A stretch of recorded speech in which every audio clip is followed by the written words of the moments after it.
আসসালামু আলাইকুম। তো বন্ধুরা, আজকে আমরা খেজুরের রস খেজুরের রস না, এটা হচ্ছে আখের রসের সাথে আমরা লেবু দিয়ে শরবত বানিয়ে, শরবত না আখ এবং লেবুর রস মিশ্রিত করে আজকে এই গরমের মধ্যে খাবো। তো সেই ভিডিওটা আপনাদের সাথে তুলে ধরবো।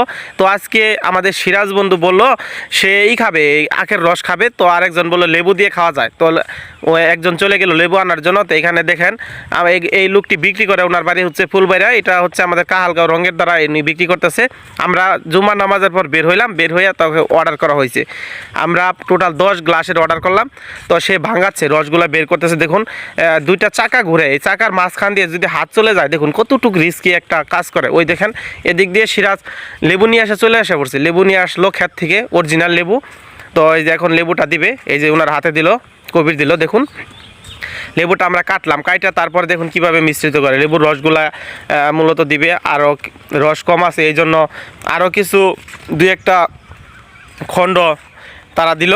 দেওয়ার পরে দেখুন রসগুলো আস্তে আস্তে বাড়াইতেছে। তো মজার বিষয় হলো, আমরা যত লেট করতেছি এই রসগুলো বের করতে, জনসংখ্যা তত বাড়তেছে, মানে বিল তত বাড়তেছে। আমরা প্রথম ছিলাম 3 জন, তারপরে চলে আসছে প্রায় 10 জনের উপরে। কারণ বুঝেনি তো, বাজারে একা খাওয়া যায় না। ওই সুজন চলে আসছে, দেখুন সুজন চলে আসছে, নাবি চলে আসবে, অনেকেই আসবে। আমরা এই ভিডিওটা করছি, দেখুন আমরা খাচ্ছি, এটা রঙের দ্বারা মুড়ে এই রসগুলো পান করবে এখানেই। দেখুন এই যে লেবুর রস এখনও দেয় নাই, লেবুর রস দিবে। তো পুরা ব্লকটা ওই যে সুজন আবার হাতে টাটাটা দেখাই দিতেছে। তো ইনি অত্যন্ত দক্ষ একজন কারিগর, ওনার বাড়ি হচ্ছে ফুলবাড়িয়াতে, উনি এগুলা বিক্রি করে। এটা বাংলাদেশে বিভিন্ন অঞ্চলে পাওয়া যায়।